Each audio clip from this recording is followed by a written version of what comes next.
The Falcons are playing the biggest game of the year. And I'm not joking when I say this. Throughout everything that's been going on, at them at 6-7, this upcoming game against the 49ers is the biggest game of the year when it comes to them and their playoff hopes. And it's going to be somewhat of a tall task, but it is doable. It's very doable. We're going to talk about what this team needs to do, what they can do, and what to look out for, in my opinion, and see what happens if they do win. And we'll talk about what happened if they do lose. Welcome to the First and Fairways channel. I'm VF Baller. Over here, we talk about Georgia Southern football. We also talk about Atlanta Falcons football.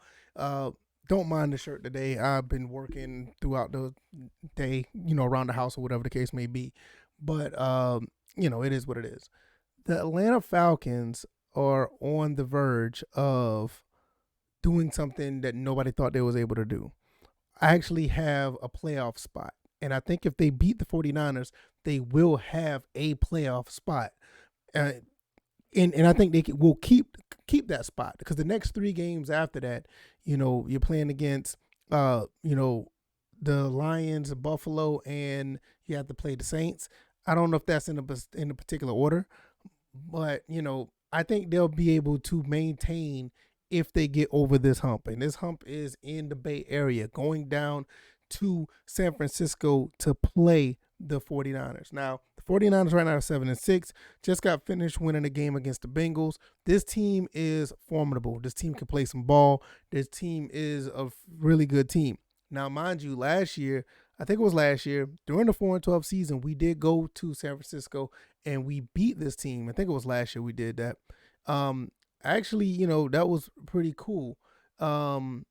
So we're more than capable of doing this. We're more than capable of beating this team. And what I'm looking at right now, not mostly just the scheme of things, I'm just looking at personnel. Right now, the only person we definitely have out is Eric Harris. And I think that he's going to be out pretty much the entire season, from what I remember, with a chest injury. Dante Fowler, limited practice. He's questionable. It'll be really good to have him, because we would like to get some pass rush, because of the fact that Eli Mitchell, their starting running back for the 49ers, is out. So that's going to be really significant if Garoppolo is going to have to throw the ball more. If Garoppolo's going to have to throw the ball more, that means we need to get better pass rush up front. Also, we need to get the secondary in gear. And I think the secondary did pretty good last game, albeit it was against Cam Newton and the Panthers. We were able to get some takeaways. And I think if we get at least one takeaway, that could turn the tide of this game.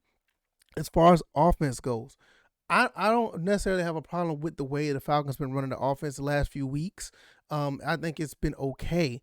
And I think I think this type of football that they've been playing is just good enough to get by.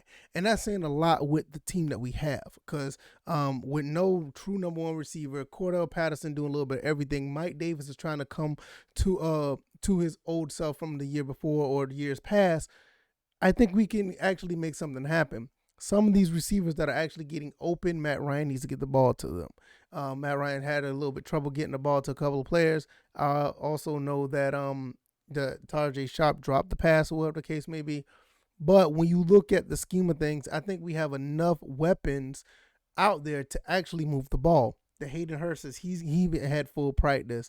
Like I said, the Zacchaeus, Russell Gage, Kyle Pitts, even Cordell Patterson, we've been able to move the ball throughout the passing game. But you know how also with that, what starts with that? Matt Ryan getting some protection. And with Nick Bosa and company, he's pretty much he went full practice this week, so he should be ready to go. And that's going to be something that we have to worry about. Now, the offensive line has been doing a little better. They've been a little up and down this year. Just a little up and down. But for the most part, they've been doing enough to keep Matt Ryan upright enough to get to distribute the ball. So this just goes back to what I've been saying before. If you keep Matt Ryan upright, things are going to happen. People say what they want to say about Matt Ryan and the things that he do or don't do, but it's always been a tried and true formula. You keep Matt Ryan upright, we have a really good chance of winning the game. And I think that's just basically just going to boil down to it. As far as getting the ball and distributing the ball around, we, like I said, we still got plenty of weapons. I'm not too keen on the San Francisco's defense, but I know they're capable of giving up some yards. I know they're capable of giving up some points. But like I said, playing in no, they don't play in Candlestick anymore. Man, that's how long it's been for me. Um, even though we're going to San Francisco to play, it's not going to be an easy battle. It's not going to be an easy walk. We're going to have to put in some work, and I think we'll be able to. Like I said, outside of Eric Harris and maybe Dante Fowler, we pretty much got everybody ready to go, and that's really good to see. Even Richie Grant played; he was in full practice. Ogun Deje was in full pads, full practice today, and that was that's really good to see. All the other ones that I'm looking at are ready to go. But when you look at San Francisco, they got a handful of injuries. They got a handful of some of them are questionable.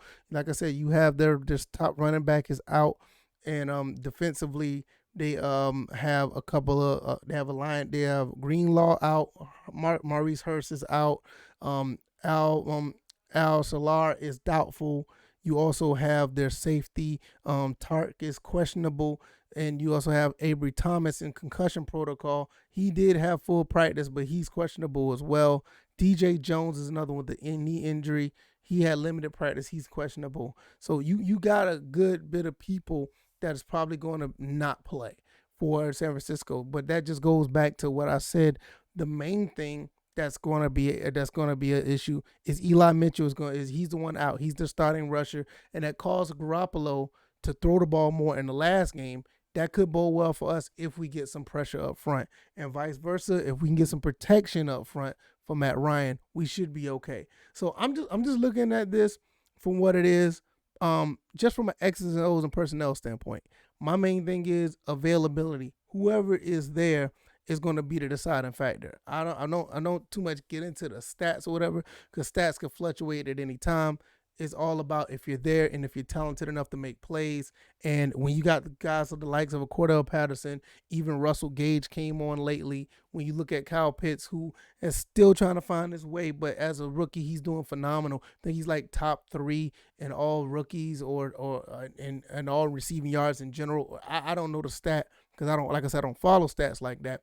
But when you look at what he's done and you have these other players that are actually healthy, we are in prime position to actually have the biggest game of the year and actually take this game. And once we do that, it's a serious discussion about our playoff hopes. I think we can lock in a playoff position with this win. So hopefully that happens. I'm not really sure if it will, but this is the biggest game of the year, because after this, like I said earlier, I don't know where we go from here. We're probably just really going to have to win out, which we probably can, but our chances significantly diminish because you have other teams like the Washington football team, teams like the Philadelphia Eagles, teams that have already beaten us, earlier this year, are going to have a leg up on us. So it's going to be really interesting, and it's going to be really significant at the same time to see where to find out where we're going to be at if we do win this game. If we don't win this game, once again, it's going to be real interesting to see where we fall. We may end up being stuck in like the 9th or maybe even the 8th position on the playoff picture when we need to be in the 7th at the minimum to get in. So like I said, this is a really big game. I want to see us win this game, and like I said, the main thing is just availability. If we got our players available, we have a really good chance, and it looks like based on the injury report, we look like we do. And if we keep playing like we've been playing, we're going to have a competitive chance, and I think that's the most important thing, because I think we can get this team. It's an uphill battle, but I think we can. If you like this video, hit the like button. Share this video, let people know what I'm doing over here, and if you like the content, the subscribe button. Hey, I'm really, really close to 1,000 subs, like really close, and it's all thanks to you guys. People in Eagle Nation over there with the Georgia Southern alum and fans, and you guys with the Falcons, and you guys continue to support. I really appreciate you guys. Shout out to the guys at Atlanta Falcons Nation. Those guys are doing a lot of good things over there, pushing the brand of not only theirs but the team of the Atlanta Falcons, letting people know that there is a cornerstone in social media where you have fans that really are passionate about the team and love their team and want to see the team succeed. So it's good to see all of that. And for the most part, I'll see you guys next time. Oh, one more thing. How about that recruiting class at Georgia Southern? How about that? Man. All right, y'all. Y'all take it easy. Y'all be blessed. Peace.